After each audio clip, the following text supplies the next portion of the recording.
We live in a world overflowing with data. It's everywhere, from business transactions to social media posts to scientific research. But here's the thing, data is only valuable if we can make sense of it. And that's where SQL shines. Hello everyone, and welcome to this video on SQL for Data Science by Intellipaat.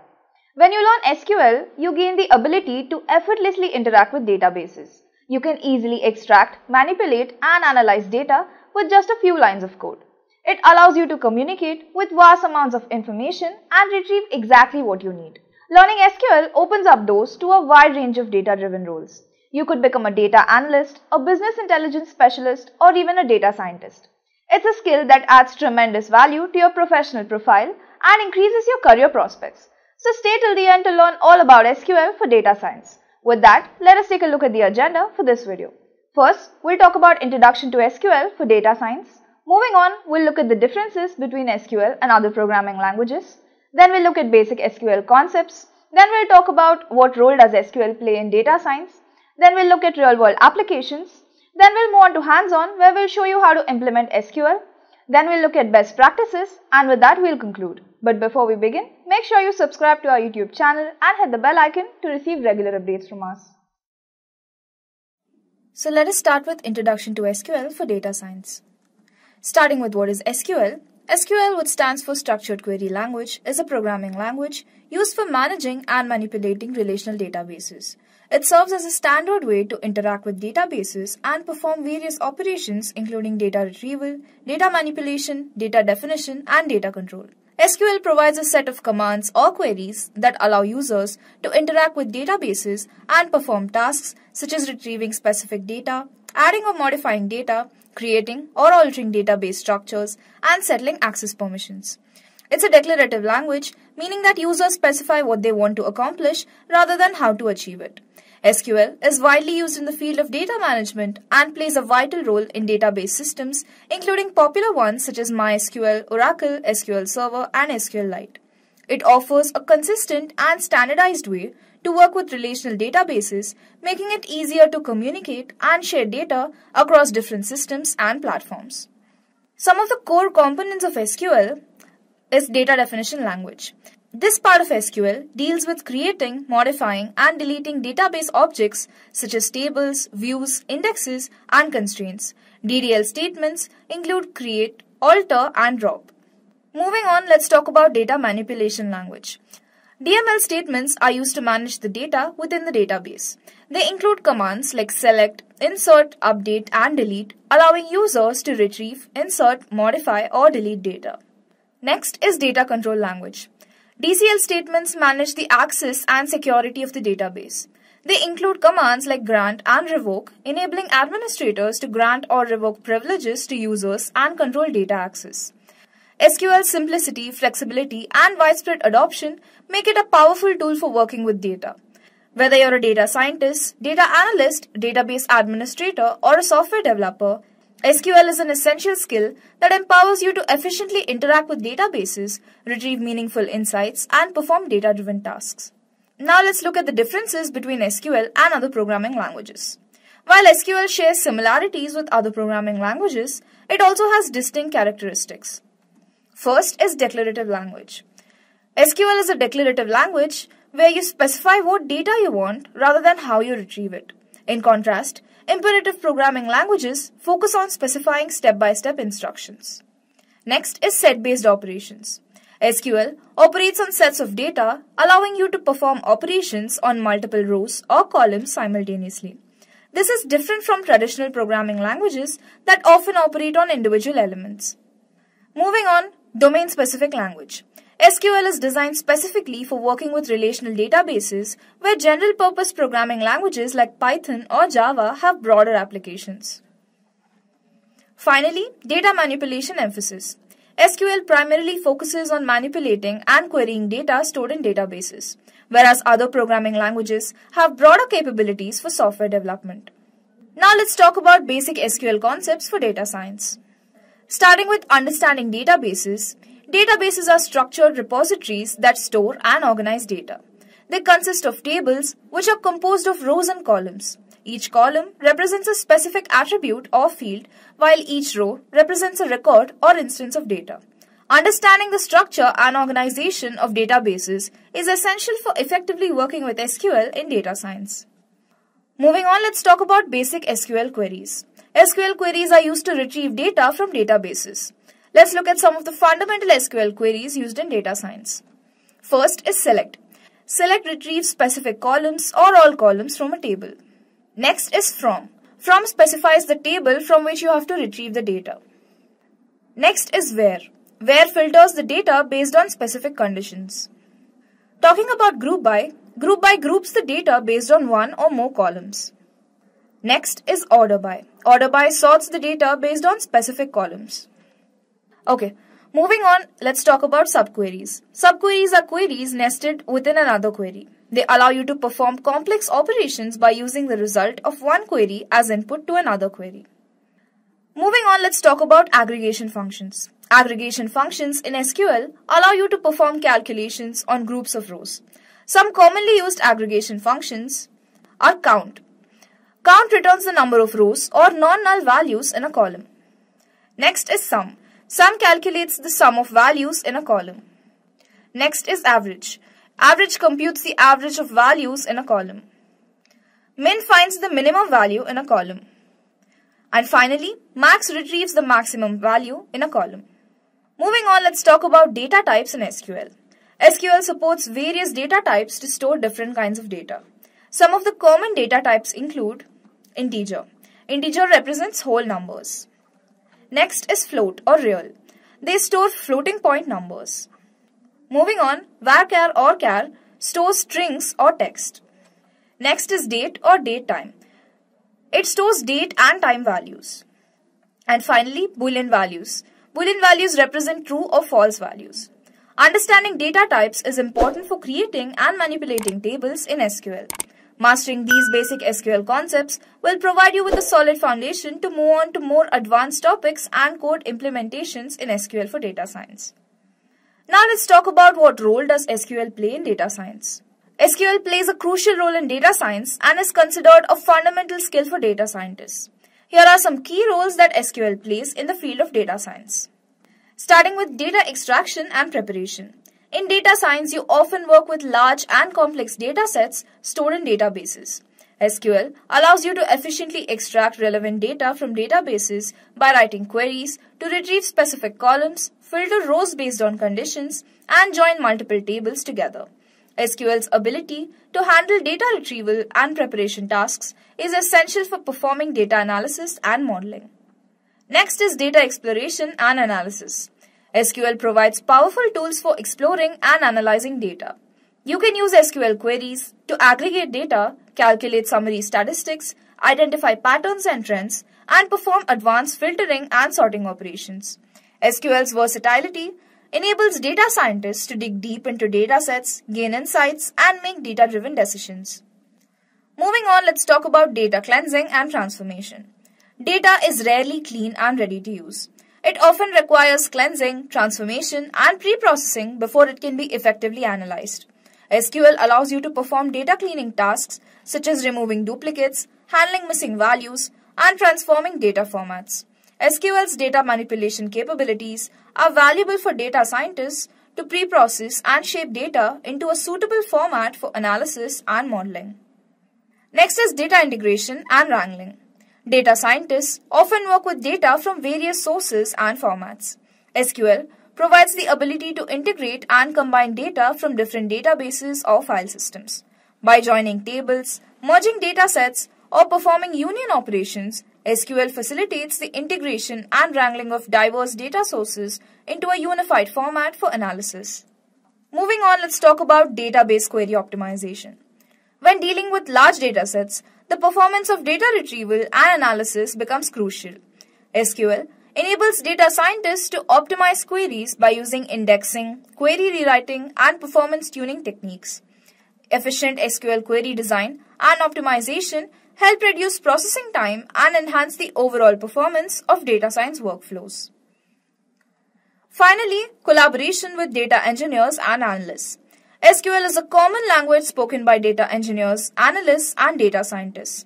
Proficiency in SQL allows data scientists to effectively collaborate with other team members, understand existing database structures, and communicate data requirements.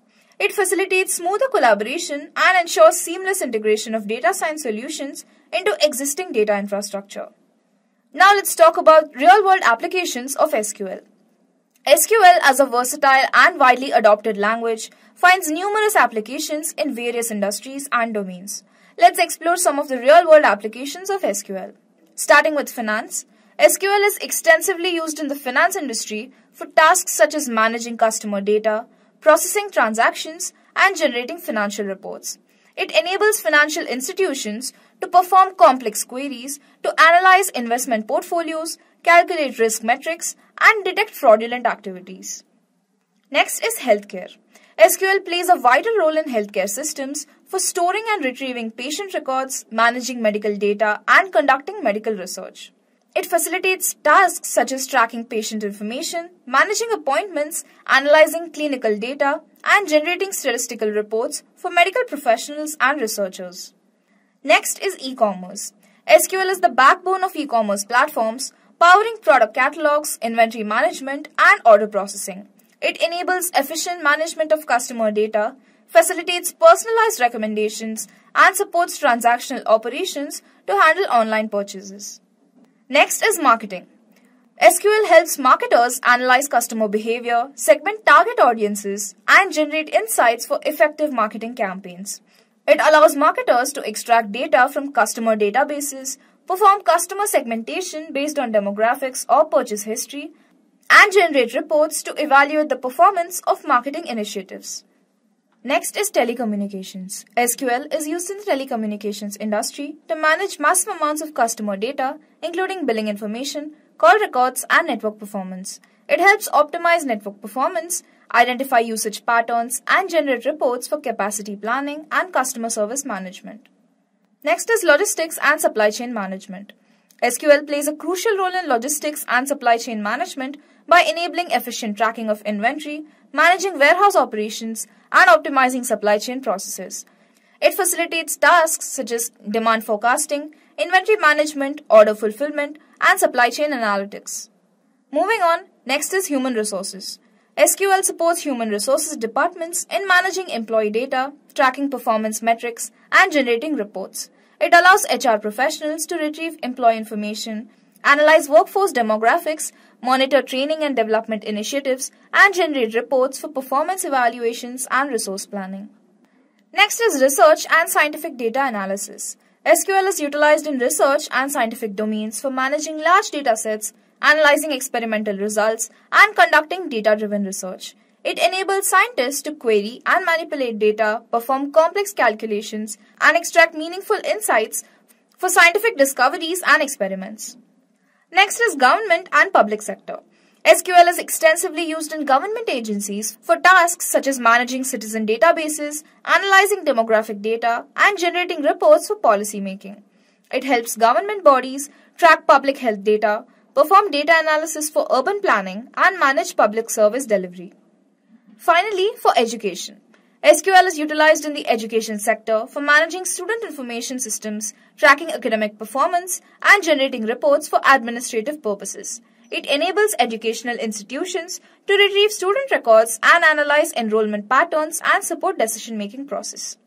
These are just a few examples of how SQL is applied across different industries and domains.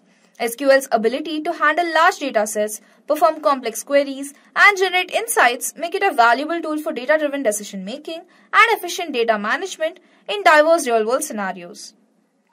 Now let's move on to hands-on, where I'll show you how to implement SQL. So we'll begin by installing MySQL Workbench. So I've already done that. So after that we'll see something like this. So what we'll have to do is select any schema and select the option Table Data Import Wizard. So you'll see something like this. So here we're going to browse the path.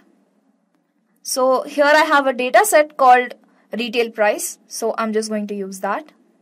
Click on next and we'll create a new table.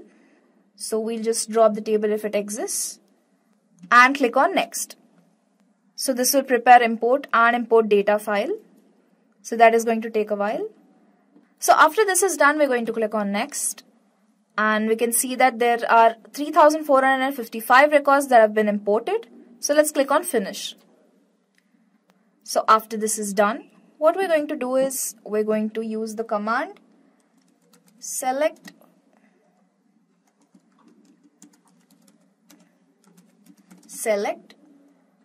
from the name of our database, that is retail price. So let's just run it. So as you can see, what this command does is that it's going to display our entire database with all the columns. So this is our database. It has the transaction ID, timestamp, customer ID, and the name of the customer and their surname, and the shipping state. So these states are based on the United States, and the item ID, the description, which is what is the item that has been ordered, and the retail price for it, and the loyalty discount. So once we have all our data set, what we're going to do is we're going to use some queries to see what we can do with our data. So let's say you want to filter transactions from a specific state. So the command that you're going to use is you're going to use select from. So what select from initially does is that it will fetch all the rows from the retail price table, displaying the columns that are required. So unless and until we specify a particular necessity, it's going to display all the values of the columns. That is exactly what has happened here in the first query. So in the second query that we're going to do here, we're going to select from, again, the name of your database, that is retail price. Retail price. So you're going to use the keyword where shipping state. So we're going to filter it by shipping state. So what we're going to do is we're going to specify where shipping state equals and specify the shipping state that you want. Let's say I want to take California, for example. California. And let's just run this. Alright, so the result that we see here has orders that are only shipped to California. So this is the entire database of items that have been shipped to California. So you can also choose it for another state. So let's see how that works. So let's say you want to choose from a place called Delaware, let's say. So you're going to run this. And as you can see, these are the orders that have been shipped to Delaware. And you can see all the transaction ID, the customer ID, the name, and the description, everything that is related to it. So after this is done, let's try doing something else. Let's try choosing another query. So let's say you want to calculate the average retail price. So let's see how you can do that. Initially, we're going to start with select. As you can remember, we have discussed about calculating averages using the AVG keyword. So the column that you want to calculate the average for is retail price. So let's write exactly that. Retail price as average price from the entire database, that is retail price. So what this does is this query calculates the average value of retail price column across all transactions, and it displays a specific column called average price. So let's see how that is done. Let's run this. So as you can see, there has been a new column average price that has been created, and as you can see, this is the average price of all the items that are present in our database called retail price. So after that is done, let us try doing another query. Okay, so let's say you want to group transactions by customer ID and count the number of transactions for each customer, which means you will count how many orders a particular customer has placed. So to do that, let's write in our query, starting with select.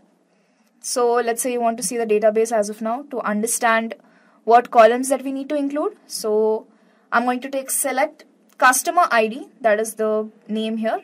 So customer ID, and we're going to count using the count keyword.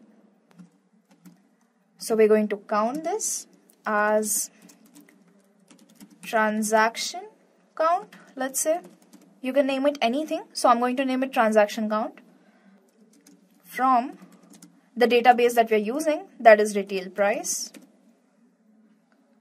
And you're going to group it by customer ID. That's the column that we are using.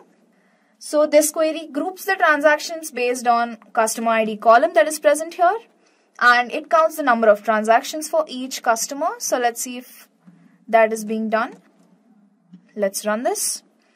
So as you can see, there is a particular customer ID and they've made 6 transactions, similarly 5, 7, 2, multiple transactions. So as you scroll through, you can see. So this is how it's basically done. So this is how you group transactions by customer ID. Moving on, let's do another query. A query that will find us the top 5 highest retail prices. So how do we do that? Starting with the same old select. So we're going to select from, obviously, the name of our database, that is retail price, order by, let's say I want to call this a retail price.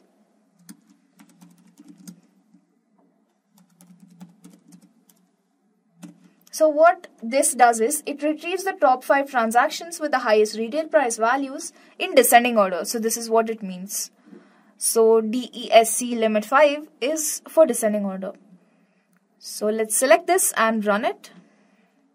So as you can see, these are our top 5 customers with the highest retail prices. All of them have ordered a coat, that is the highest item that's probably available on the website or something. And you can see the shipping states here as well. They've been shipped to different states and they have different loyalty discounts. So this is pretty much how you retrieve top 5 highest retail prices from this database. Moving on, let's also calculate the total retail price after applying the loyalty discounts. So there is a column called loyalty discount. So we're just going to, make use of it. So how do we do that? By starting with select sum. So we're going to use retail price as one of our columns minus loyalty discount, and you're going to use this as total price. So total price is the column that we are creating after sorting out our data from retail price. So this is our database. So let's select this. Okay, let's implement this database. Okay, so there's been a small error. We have to put retail price capital P. Alright, so let's select this and run it now.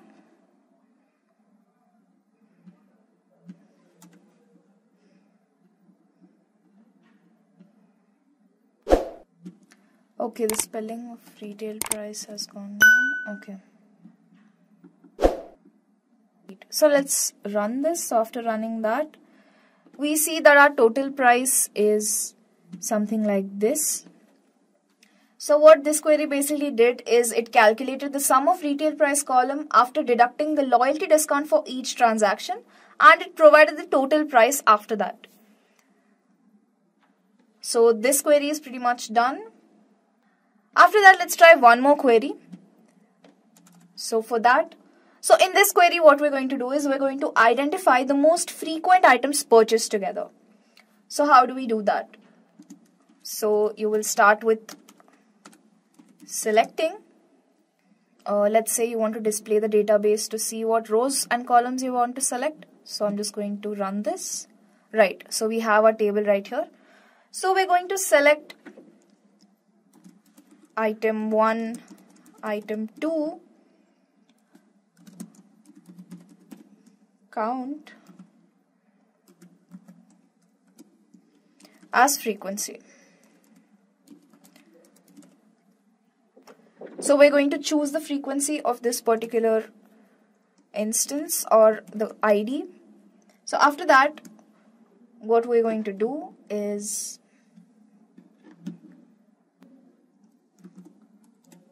use from,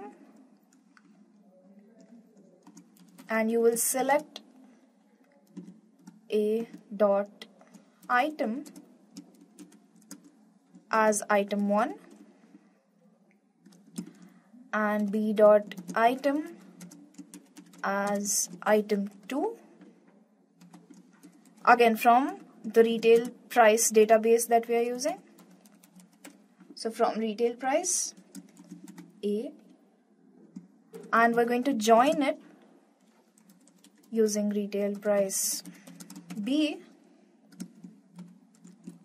based on transaction IDs, that is A dot transaction ID, where both of these IDs are equal. So what we're going to do is A dot transaction ID and B dot transaction ID.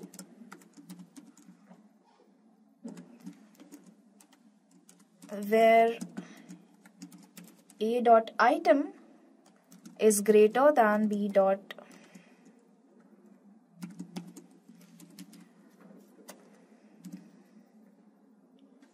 and we're going to close this.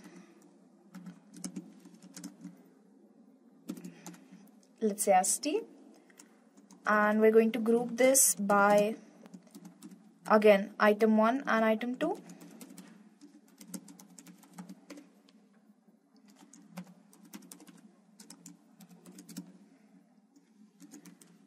Order by frequency in the descending order, limiting it to 5.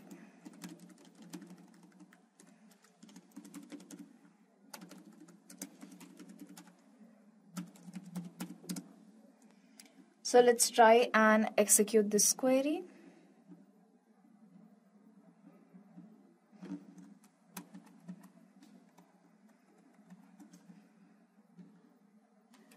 So this is basically all the queries that I had to show you guys. So I hope this was easy to follow.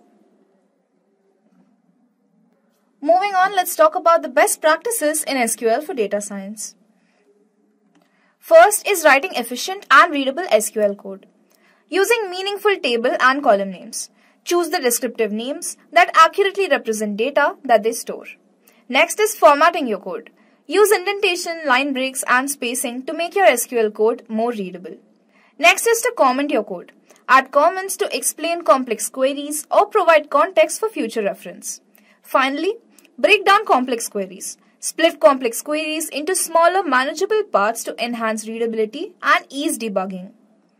Moving on, next is proper database design and normalization. Follow database normalization principles. Normalize your database schema to eliminate data redundancy and improve data integrity. Next is to define primary and foreign keys. Properly define primary keys and foreign keys to establish relationships between tables. Next, use appropriate data types. Choose the correct data types for each column to ensure efficient storage and retrieval of data. Finally, indexing. Identify columns frequently used in search conditions and consider adding indexes to improve query performance. Next is security considerations for SQL in production. First, parameterize your queries. Use parameterized queries or prepared statements to prevent SQL injection attacks. Next, limit user privileges. Grant minimal privileges to database users to restrict access to sensitive data or operations. Third is to encrypt sensitive data. Encrypt sensitive data stored in the database to protect it from unauthorized access. Fourth is to regularly update and patch your database software. Stay updated with the latest security patches for your database management system to address any vulnerabilities. And finally, version control and collaboration with SQL code. Use version control systems. Utilize version control tools like Git to track changes, collaborate, and maintain a history of your SQL code. Next is to maintain separate development, staging, and production environments. Establish different environments to ensure that changes to your SQL code undergo proper testing and review before being deployed in production. Next is to document your code. Provide clear documentation for your SQL code, including descriptions of tables, columns, and query logic. And finally, to collaborate effectively. Use collaborative platforms or tools to facilitate communication and coordination among team members working with SQL code.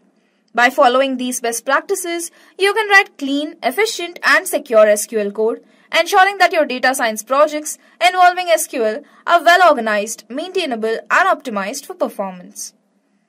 So in conclusion, learning SQL is a valuable asset for data scientists. It equips you with the necessary skills to efficiently interact with databases, retrieve, manipulate, and analyze data. SQL empowers data scientists to extract valuable insights, identify patterns, and make informed decisions based on data. By mastering SQL, you gain the ability to perform tasks such as data extraction, data exploration, data cleansing, and data integration. It enables you to work with large and complex data sets, transforming them into actionable information. SQL's versatility and widespread adoption make it an essential language for data scientists to communicate with data engineers, analysts, and other team members. It fosters effective collaboration and ensures seamless integration of data science solutions into existing data infrastructure. Moreover, SQL's optimization techniques allow data scientists to improve query performance, resulting in faster data retrieval and analysis. This efficiency is vital when dealing with massive data sets and time-sensitive projects. Whether you're working in finance, healthcare, marketing, or any other field, SQL's applicability spans across industries. It is a skill that enhances your professional profile and opens up a wide range of data-driven career opportunities. In the data-driven era we live in, where data is abundant, learning SQL gives you a competitive edge. It equips you with the tools to extract meaningful insights from data and contribute to data science projects efficiently. So embrace the power of SQL, embark on the journey of learning this versatile language, and unlock the potential to harness the full value of data in your data science endeavors. So with that, we come to the end of this video. Thank you for watching. If you want to make a career in data science, then Intellipaat has IIT Madras Advanced Data Science and AI Certification Program. This course is of very high quality and cost effective, as it is taught by IIT professors and industry experts.